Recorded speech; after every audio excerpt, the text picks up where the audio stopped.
الحمد لله والصلاة والسلام على نبينا وحبيبنا ومولانا المبعوث رحمة للعالمين. Bon, je continue, Inch'Allah. J'ai dit le djihad repose sur des règles et des lois que le combattant, que le moujahid doit connaître. Sans ces règles et lois, sans cette science, le djihad n'est plus un djihad, mais de la violence. Quand poser des bombes et tuer des civils est une pratique étrangère à l'islam. C'est une pratique qui n'a aucun fondement religieux et ne fait que semer la terreur. Considérer qu'un tel acte rapproche d'Allah et fait mériter le paradis est une absurdité. Les hadiths du prophète sallallahu alayhi wa sallam sont clairs là-dessus. Le prophète sallallahu alayhi wa sallam a dit, le jour du jugement dernier, Allah demandera d'abord compte aux hommes du sang qu'ils auront versé. C'est un hadith rapporté par Al-Bukhari Muslim. Et il a dit, sallallahu alayhi wa sallam, le musulman demeure excusable au regard de sa religion tant qu'il n'a pas versé le sang de manière illicite. Hadith rapporté par Al-Bukhari. Et il a dit, sallallahu alayhi wa sallam, celui qui tue un non-musulman entre lequel et vous, il existe un pacte, ne sentira pas l'odeur du paradis. Hadith rapporté par Al-Bukhari. Et il a dit aussi, s'il existe entre un non-musulman et vous un pacte engageant son immunité au nom d'Allah et au nom de son envoyé, et qu'un de vous le tue, celui-ci est considéré comme ayant rompu le pacte d'Allah et il ne sentira pas l'odeur du paradis. Hadith rapporté par Tirmidhi, et c'est un hadith authentique. Donc ces pactes existent entre les pays musulmans et les pays non musulmans et il ne faut pas les violer. Déjà le fait d'avoir un visa ou une carte engage la personne à ne pas rompre ce pacte-là. Et il engage le pays qui lui a délivré ce visa ou cette carte à lui assurer sa protection et à lui assurer des droits. Donc la trahison est la pire des qualités. Le djihad est un moyen et non un but. Et ça, certains ont du mal à le comprendre ou n'ont pas voulu le comprendre. Quand on discute avec eux, ils donnent une interprétation tendancieuse des textes et ils citent des textes et des fatwas tronqués, ils s'attachent au sens apparent de certains textes et ils sortent les textes de leur contexte. Et il existe une règle fondamentale dans le djihad. Dans le djihad, seul le combattant, seul le soldat doit être combattu. Le soldat et ceux qui l'aident, qui collaborent avec lui. Le terrorisme, qu'est-ce qu'il vise en gros?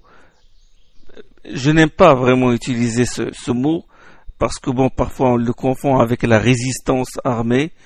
Quand un pays musulman est agressé et conquis, il a le droit de se défendre, de résister à l'agression.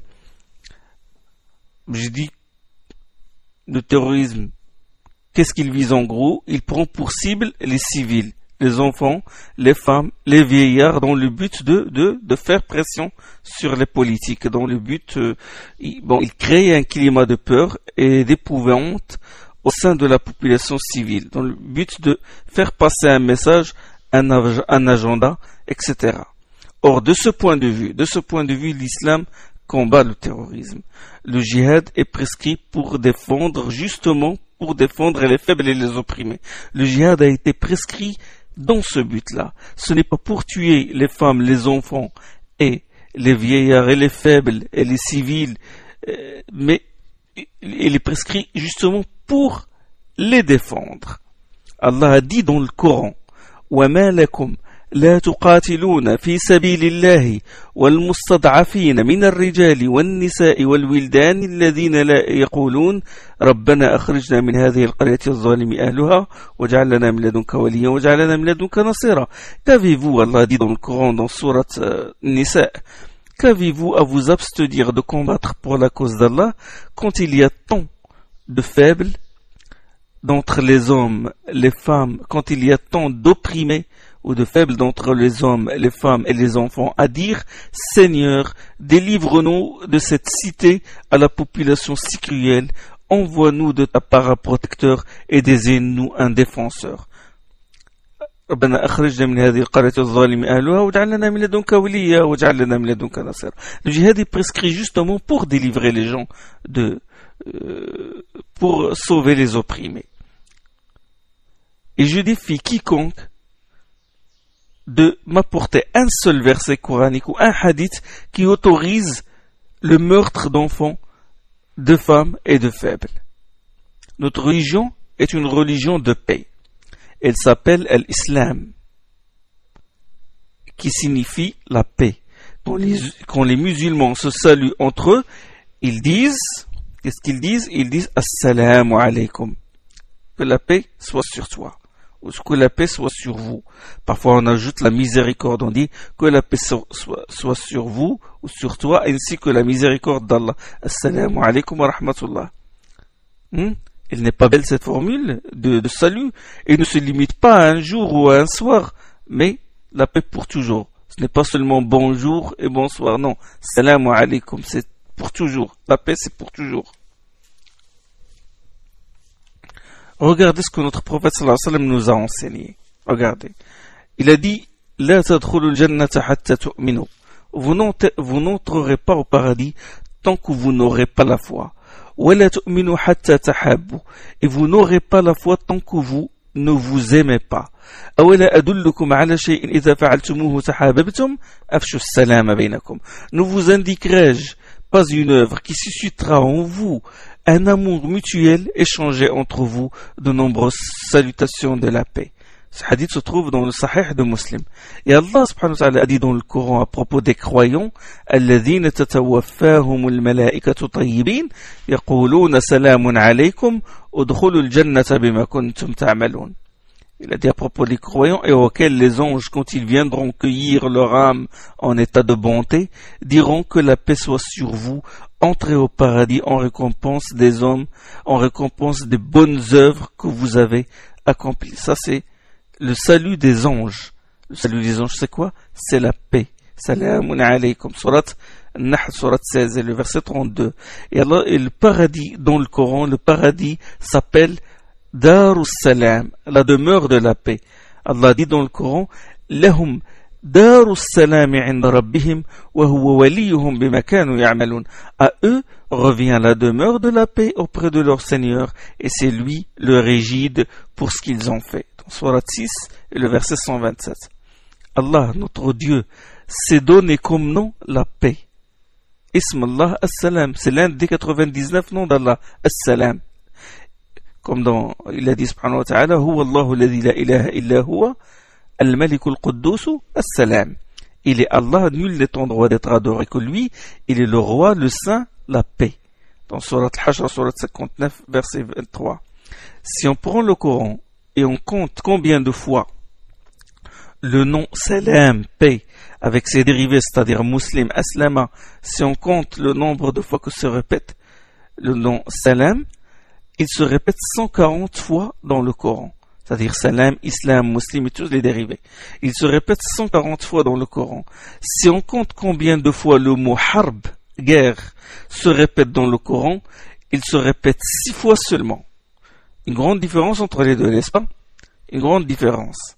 140 et 6. Et c'est notre vision, nous les musulmans, de la paix. C'est vraiment, c'est dans cette proportion-là que nous voyons la paix et la guerre. Est-il vrai que notre prophète sallallahu alayhi wa sallam est violent? Est-il vrai que sa religion est violente? Puisque ceux qui lancent ces accusations fouillent dans le Coran, dans le Sunna, dans la biographie, dans la sira du prophète sallallahu alayhi wa sallam, et cherchent les textes sur le djihad, sur les peines légales et les événements où le prophète sallallahu alayhi wa sallam a lancé des raids contre les idolâtres, a mené des expéditions militaires, etc. Ils cherchent, là je parle des gens qui cherchent, qui font un certain effort quand même, qui ont un certain niveau intellectuel, d'accord? Et ils cherchent avec des idées préconçues et ils sortent des versets coraniques. Alors, il dit, voilà, regardez le Coran, qu'est-ce qu'il dit? Combattez-les, tuez-les. Il cite certains épisodes de la vie du prophète sallallahu alayhi wa sallam qui paraissent violents. Voilà, ils disent, regardez ce que dit le Coran, regardez ce qu'a fait Mohammed. Et écoutez, pour critiquer un livre, il faut se dépouiller des idées préconçues et des préjugés. Il ne faut pas sortir les propos de leur contexte, ni les déformer. Il faut être objectif et impartial. Les mots doivent être repris selon leur emploi courant par leur auteur. N'est-ce pas? Il y a des règles de la critique, il y a des critères. Moi, personnellement, j'ai fait une série de leçons sur les critères de la critique au sein de la communauté musulmane, c'est-à-dire comment on critique un livre, comment on critique une secte. J'ai fait une série de leçons là-dessus. Déjà, il y a une chose. Déjà, le fait de traduire le djihad par guerre sainte ne tient pas compte du sens fondamental du terme arabe djihad. Jihad est un terme dont dérive le verbe jahad, qui signifie faire des efforts. C'est un terme courant chez les non-arabes. Chez nous, les arabes, plutôt. Chez nous, les arabes, nous utilisons souvent le mot jihad. Nous utilisons de manière même spontanée, naturelle. Mais dès qu'il est employé chez les non-arabes, a une connotation négative. Directement, quand on parle du djihad, ça rappelle le terrorisme, ça rappelle une image qu'on a vue à la télévision, etc. Nous on dit jahid nafsak. Ça signifie fais le djihad sur toi-même, c'est-à-dire fais effort. Fais effort contre les passions de ton âme. Quand le prophète sallallahu alayhi wa sallam a dit à celui qui veut combattre pour la cause d'Allah, il lui a dit, quand il lui a dit est-ce que tes parents sont vivants, il a dit oui, il a dit fafihima fajahid, fais le djihad sur tes parents. Qu'est-ce que ça veut dire fais le djihad sur tes parents? Cela signifie qu'il doit veiller patiemment sur ses parents, qu'il doit faire l'effort de les obéir et de leur rendre service. C'est ça le djihad. Donc le sens du mot djihad change selon le contexte. Il faut placer chaque verset du Coran sur le djihad dans son contexte. Il y a des circonstances de la révélation du verset qui sont consignées dans les sources traditionnelles, la sunna et la biographie des prophètes. Chaque verset a des circonstances. Chaque verset a des causes. Chaque verset a une cause qui est liée, et chaque verset il est lié au verset qui le précède et au verset qui le suivent. Il faut comprendre ce verset-là au sein d'un ensemble. Imaginez, je vous donne un exemple. Imaginez une image d'une très belle femme, une belle image. Bon, sans l'image de cette femme, le visage de cette femme est orné d'un grain de beauté. Bon, agrandissez ce grain de beauté, agrandissez-le. Ça, si vous avez un objectif comme ça, vous agrandissez cette image-là, ce grain de beauté 10 fois, 100 fois, 1000 fois, jusqu'à ce qu'il couvre tout l'objectif, il couvre tout votre champ visuel. Vous allez vous trouver devant une image sombre, laide, n'est-ce pas? Vous n'allez voir que du noir. Mais si vous reculez, la belle image réapparaît, n'est-ce pas? Et le grain de beauté que vous paraissez laid et sombre devient aussi beau que le visage de cette belle femme.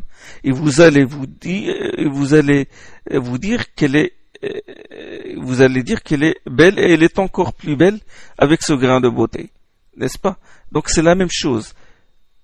Il ne faut pas fixer le verset lui-même. Il faut regarder les versets qui sont avant et les versets qui sont devant. C'est-à-dire les versets qui le précèdent et les versets qui le suivent. Exemple. Je vais vous donner un exemple. Il y a donc le Coran, un verset. C'est surtout un verset que ceux qui accusent l'islam ou le Coran d'incitation à la violence et au terrorisme le citent souvent. Ce verset-là, il le cite souvent. Il est le suivant. قال الله تعالى وأعدوا لهم من قوة ومن رباط الخيل ترهبون به عدو الله وعدوكم. Allah dit dans le Coran, préparez contre eux ce que vous pouvez réunir d'armement et de chevaux en alerte afin d'épouvanter, je vais choisir le terme cru, c'est-à-dire qu'il utilise, afin de terroriser les ennemis d'Allah et les vôtres. Là, il sort de ce verset, il dit, c'est clair là. Là, vous pouvez rien dire, c'est clair. L'islam appelle à la haine, à la violence, au terrorisme. Le terme, il est déjà dans ce verset-là. Écoutez, si vous méditez ce verset et vous le mettez dans son contexte, vous comprendrez que ce verset a été révélé pour prévenir les fusions du sang, pour empêcher les fusions de sang justement. Comment cela? Allah a dit préparez contre ce que vous pouvez réunir d'armement. Littéralement, d'armement, c'est de force. Préparez contre ce que vous pouvez réunir d'armement et de chevaux en alerte, aujourd'hui par exemple les avions de chasse, les tanks, etc., afin d'effrayer les ennemis d'Allah et les vôtres. Mais attendez, le verset ne s'arrête pas ici. Il faut continuer un peu, il faut faire l'effort pour lire la suite.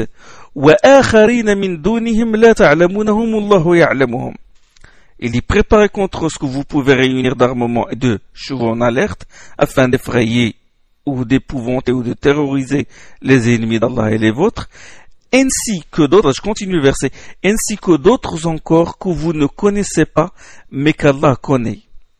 Quel est le sens de ce verset? Ainsi que d'autres encore que vous ne connaissez pas mais qu'Allah connaît. Vous comprenez ce que ça signifie? C'est-à-dire, comment je vais effrayer des gens que je ne connais pas? Je vais préparer les armes, et je vais effrayer des gens que je ne connais pas. Ce verset dit, préparer une grande armée, une grande artillerie, des navires de guerre, afin de se faire respecter. Ainsi, ceux qui veulent vous attaquer en secret n'oseront pas le faire. Vous ne les connaissez pas, mais eux ils complotent et ils n'oseront pas le faire.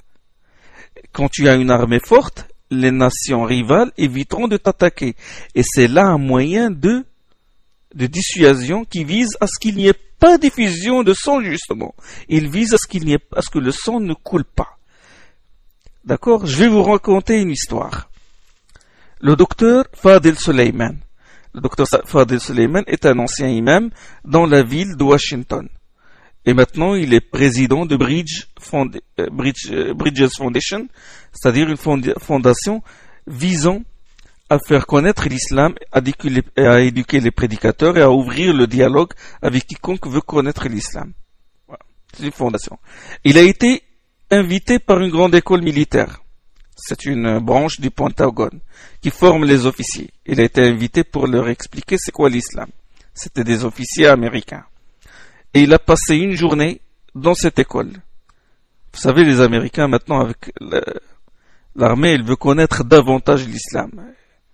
Et à la fin de ces conférences, ils lui ont offert une médaille. Et sur cette médaille, sur un côté de la médaille, il y a est gravé l'école militaire, et sur l'autre côté de la médaille est inscrit un proverbe latin. Et ce proverbe latin dit qui veut la paix se prépare à la guerre. Qui veut la paix se prépare à la guerre. C'est un proverbe latin. Qui veut la paix se prépare à la guerre. Donc c'est la même chose que ce qu'il y a dans ce verset-là. C'est la même chose. Ce qui est marqué, le proverbe qui est marqué dans cette médaille-là, c'est la même chose. C'est-à-dire à la communauté, aux pays musulmans, de préparer une artillerie, un arsenal de guerre pour se faire respecter, pour dissuader les autres afin qu'ils ne nous attaquent pas et pour justement qu'il n'y ait pas d'effusion de sang. Je termine ce verset. Allah subhanahu wa ta'ala dit وَمَا تُنْفِقُوا مِنْ شَيْءٍ فِي سَبِيلِ اللَّهِ وَفَّ إِلَيْكُمْ وَأَنْتُمْ لَا تُظْلَمُونَ. Tout ce que vous aurez dépensé pour la cause d'Allah, vous serez largement remboursé et vous ne serez pas lésé. D'accord? Vous ne serez pas lésé. Je continue les versets, je n'ai pas encore fini. Il faut continuer ces versets-là. Il ne faut pas me citer juste une partie d'un verset et taire le reste. Là, j'invite celui qui cite ce verset, qui dit, qu'il utilise pour dire que Mohammed sallallahu alayhi wa sallam est violent. Je l'invite à lire ce verset. يقول الله سبحانه وتعالى وإن جنحوا للسلم فاجنح لها وتوكل على الله إنه هو السميع العليم وإن يريدوا أن يخدعوك فإن حسبك الله. Allah subhanahu wa ta'ala dit, s'il te propose la paix, accepte-la et remets-en et remettons à Allah, car Allah entend et sait tout. S'il te propose la paix, accepte-la et remettons à Allah, car il entend et sait tout. Il entend tout et sait tout. S'il penche vers la paix, littéralement, s'il penche vers la paix, penche-toi aussi vers la paix. Ah. Pourquoi ne pas pourquoi lire ce verset-là? Pourquoi il y a juste le verset, on cite seulement le verset sur qui, apparemment, quand on le lit comme ça, il incite à la violence et on ne lit pas la suite. Pourquoi on ne lit pas la suite? Parce qu'il y a la paix. Parce que là, Allah subhanahu wa ta'ala parle de paix. S'il te propose la paix, accepte-la. Allah dit subhanahu wa ta'ala la suite, et s'il projette de te tromper, sache qu'Allah te suffit. Le sens de ce verset-là, ça veut dire que s'il te propose la paix, alors que tu soupçonnes une trahison de leur part, fais quand même prévaloir la paix. Fais quand même prévaloir la paix. Pour dire que l'islam appelle à la paix. Est-ce que ce discours maintenant est celui de quelqu'un qui cherche la guerre, qui a soif du sang? Non, pas du tout. Ça prouve le contraire maintenant. Tous ces versets-là, ils prouvent le contraire de ce que certains disent. Bon, nous sommes arrivés au verset 62 maintenant de la sourate 8. Là, j'ai cité certains versets jusqu'à le verset 62. Mais descendons un peu plus bas, au verset 65. Où Allah subhanahu wa ta'ala dit Ya ayyuhan nabiyyu harridil mu'minina ala al-qital. Ô prophète, incite les croyants à combattre. J'ai cité ce verset exprès parce que c'est un verset qu'il cite pour accuser notre prophète de sanguinaire. Question. Nous sommes dans quel contexte là? Ces versets qui précèdent parlent du pacte avec les nations ennemies, parlent avec il appelle à la préparation des armes et de la cavalerie, il parle de la paix. S'il te propose la paix, accepte-la.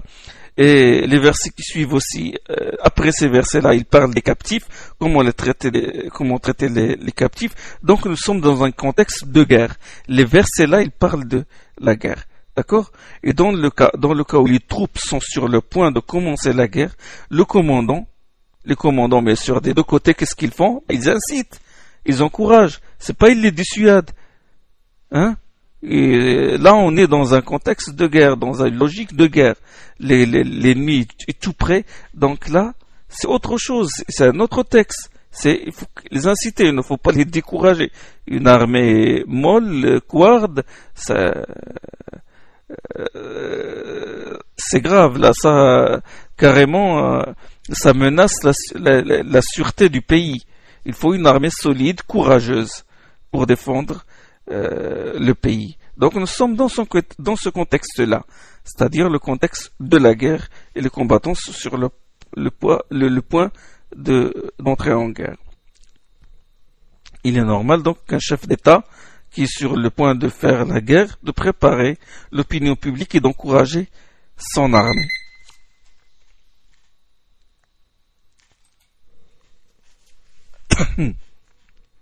Donc il ne faut pas arracher ce verset d'une série ou d'une combinaison de 20 versets. Parce que ces versets-là, ils parlent du pacte, de la préparation des puissances militaires, de la trêve et de la paix, de la préparation des troupes et de l'incitation à combattre, de l'effectif des troupes, des proportions s'ils sont nombreux, s'ils sont moins nombreux, etc. C'est toute une série de versets qui vont dans le sens de la paix, la guerre, etc. Le fiqh du djihad. Donc il faut lire tous ces 20 versets, et plus ces 20 versets-là pour comprendre ce verset-là. Et il faut lire toute la sourate qui comporte ou qui compte les 75 versets pour comprendre ce verset. Le fait de l'arracher et de lancer ce verset-là comme ça, cette attitude n'émane que de quelqu'un qui a une opinion toute faite. Le fait qu'il sort une partie d'un verset, ou un seul verset, il dit, regarde, ô prophète, incite les gens à combattre. Voilà ce que dit votre prophète. Maintenant, qu'est-ce que vous devez répondre? Ce genre d'argumentation, là, il n'émane que de quelqu'un qui a des préjugés, une opinion toute faite. Ou de quelqu'un qui a un esprit superficiel. Parce que même dans la critique de n'importe quel livre, il ne faut pas sortir les propos de leur contexte quand même. Nous n'avons qu'à lire la biographie du prophète sallallahu alayhi wa sallam pour savoir s'il est violent ou non. Notre prophète bien-aimé a été chargé, je vais donner un bref aperçu sur la sira du prophète sallallahu alayhi wa sallam. J'ai déjà fait une série de doros, de leçons sur la vie du prophète sallallahu alayhi wa sallam. Je donne brièvement une idée pour que l'auditeur ait une idée précise sur la biographie et pour en déduire que le prophète sallallahu alayhi wa sallam n'est pas violent. J'ai dit que notre prophète sallallahu alayhi wa sallam a été chargé de la mission prophétique à l'âge de 40 ans. Le Coran lui a été révélé graduellement durant 23 ans. Il a passé 13 ans à la Mecque et 10 ans à Médine. 13 ans à la Mecque et 10 ans à Médine. Durant les 13 années qu'il a passé à la Mecque, quand il a commencé à prêcher, à transmettre le message divin, qu'est-ce qui est arrivé? Son peuple a fait pression sur lui. Les notables des grandes tribus se sont plaints auprès de son oncle Abu Talib pour qu'il oblige son neveu à renoncer à son dessein. Puis ils lui ont fait des propositions, ils lui ont dit « Si c'est la richesse que tu cherches, nous rassemblerons pour toi une telle fortune que tu seras le plus riche d'entre nous. Si ce sont les honneurs qui t'attirent, nous ferons de toi notre chef, et nulle décision ne sera prise sans ton accord. Si c'est la royauté que tu veux, nous ferons de toi notre roi. Et si tu ne peux pas te délivrer par tes propres moyens de cet esprit qui t'apparaît, parce que il pensait que c'est un possédé, nous te procurerons un médecin et nous paierons ses soins sans compter, jusqu'à ce que tu sois complètement guéri. » Bien sûr, le prophète sallallahu alayhi wa sallam, il a rejeté toutes ces propositions, puisqu'il a été envoyé par Allah pour transmettre le message d'Allah subhanahu wa ta'ala. Il a continué à propager ce message-là et à transmettre aux gens les versets qui lui sont révélés. Et quand le nombre de ceux qui se rallièrent à sa cause se mit à augmenter, ils engagèrent contre le prophète sallallahu alayhi wa sallam et ses compagnons des persécutions d'une grande violence.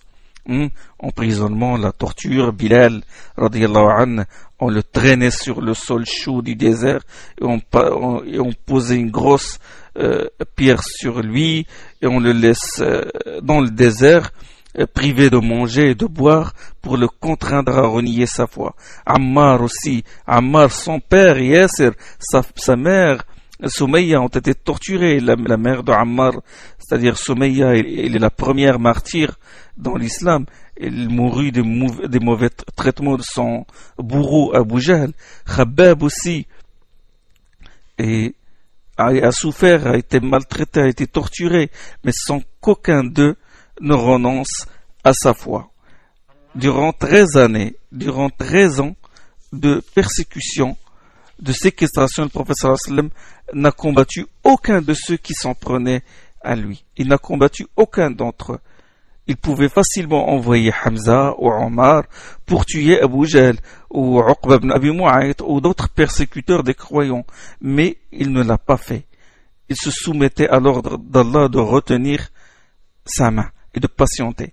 Les croyants étaient séquestrés, chassés de leur maison, privés de leurs biens, séparés avec leurs enfants, comme le cas d'Abu Salama, de sa femme et de leurs enfants.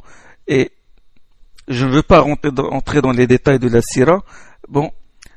Pour résumer le message du prophète sallallahu alayhi wa sallam durant cette période, écoutez cette plaidoirie de Ja'far ibn Abi Talib, le fils de l'oncle de notre prophète bien-aimé, devant le Négus, le roi de l'Abyssinie, c'est-à-dire l'Éthiopie actuelle.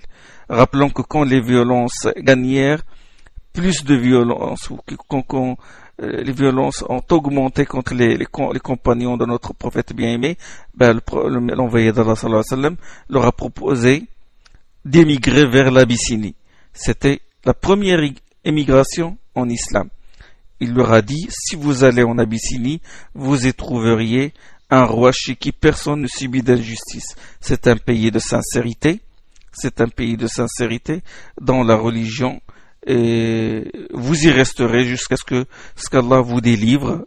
Vous y resteriez jusqu'à ce qu'Allah vous délivre de ce dont vous souffrez aujourd'hui. Il leur a donné permis de faire cette émigration. Et malgré cela, qu'est-ce qu'ils ont fait les Qurayshites, les notables, les Mécois? Ils ne les ont pas laissés tranquilles. Ils partirent à leur poursuite. Mais quand ils arrivèrent au littoral de la mer Rouge, les navires avaient déjà gagné le large.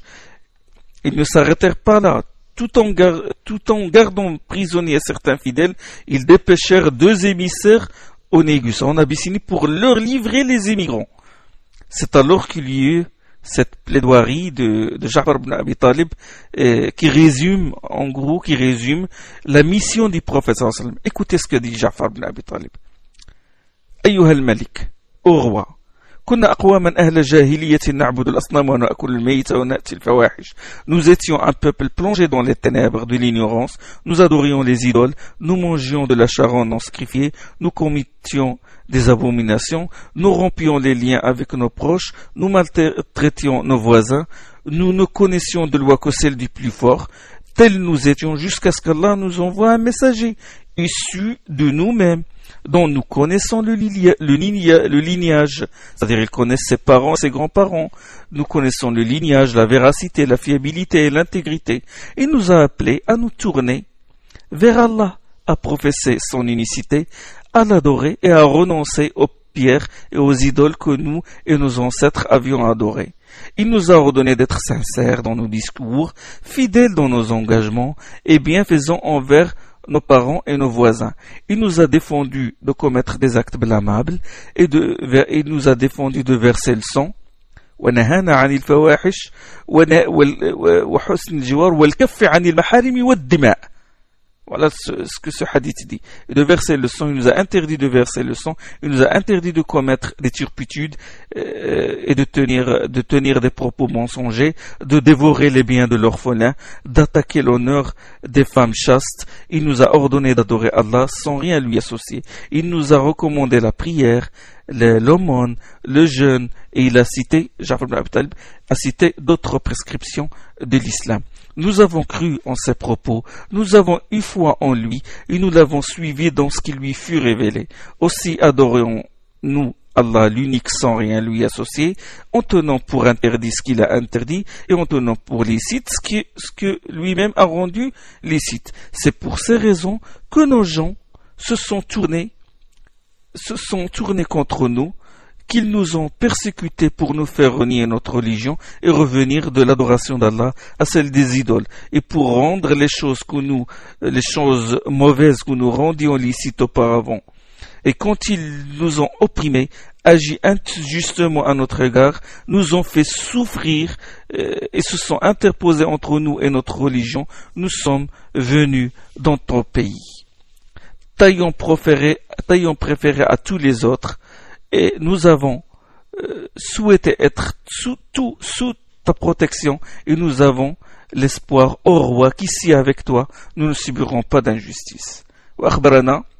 وأخبرناك على من وأخسرناك على من سواك ورغبنا في جوارك ورجونا ألا نظلم عندك أيها الملك. Voilà ce qui résume la mission prophétique et la période mécoise qui appelle à ses vertus. Écoutez, quelqu'un dont la mission est celle-ci, il appelle à ses valeurs. Est-il quelqu'un de violent, de terroriste? Jamais. Jamais. 13 ans à la Mecque, le prophète sallallahu alayhi wa sallam, qu'est-ce qu'il a fait? Il émigra à Médine après avoir préparé le terrain. Il fut reçu à Médine par les Médinois, l'Ansar, qui avaient déjà embrassé la foi. À Médine, il reçut d'Allah l'autorisation de combattre.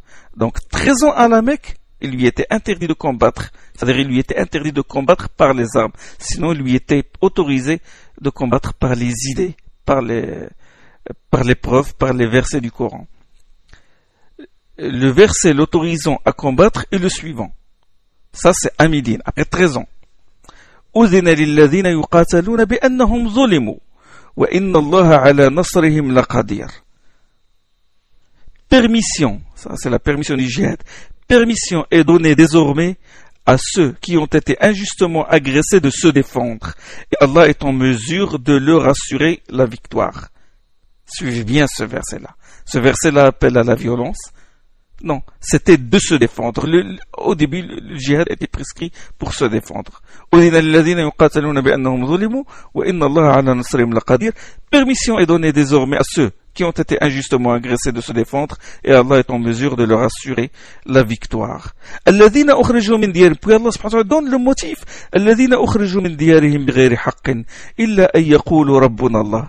À ceux qui ont été injustement chassés de leur maison sans autre motif que d'avoir proclamé Allah est notre Seigneur. Puis Allah donne la raison du combat. Il dit وَلَوْلَا دَفْعُ اللَّهِ النَّاسَ بَعْضَهُمْ بِبَعْضٍ لَهُدِّمَتْ صَوَامِعُ وَبِيَعُ وصلوات ومساجد يذكر فيها اسم الله كثيرا وَلَيَنْصُرَنَّ اللَّهُ مَنْ يَنْصُرُهُ إِنَّ اللَّهَ لَقَوِيٌّ عَزِيزٌ. Si Allah ne repoussait pas certains peuples par d'autres, des monastères auraient été démolis, ainsi que des églises, des synagogues et des mosquées dans lesquelles on invoque fréquemment Allah. Ça, Allah subhanahu wa ta'ala le révèle dans Sourate 22 et versets 39-40. Donc regardez, suivez la sira du prophète sallam pour vous rendre compte que finalement, l'islam n'a pas prôné la violence, n'a pas appelé à agresser les gens, ni n'a prescrit le djihad pour asservir les gens, pour leur imposer l'islam. Non. Donc, le prophète sallam, il a reçu ce verset-là, l'autorisant à combattre. C'était le premier verset qui lui a été révélé à ce sujet-là, à Médine. Bon, je vais m'arrêter là, Inch'Allah, je vais continuer la prochaine fois, Inch'Allah, la suite de ce sujet. Subhanakallahum bihamdik, ashhadu an la ilaha illa ant, astaghfiruka wa atubu ilayk.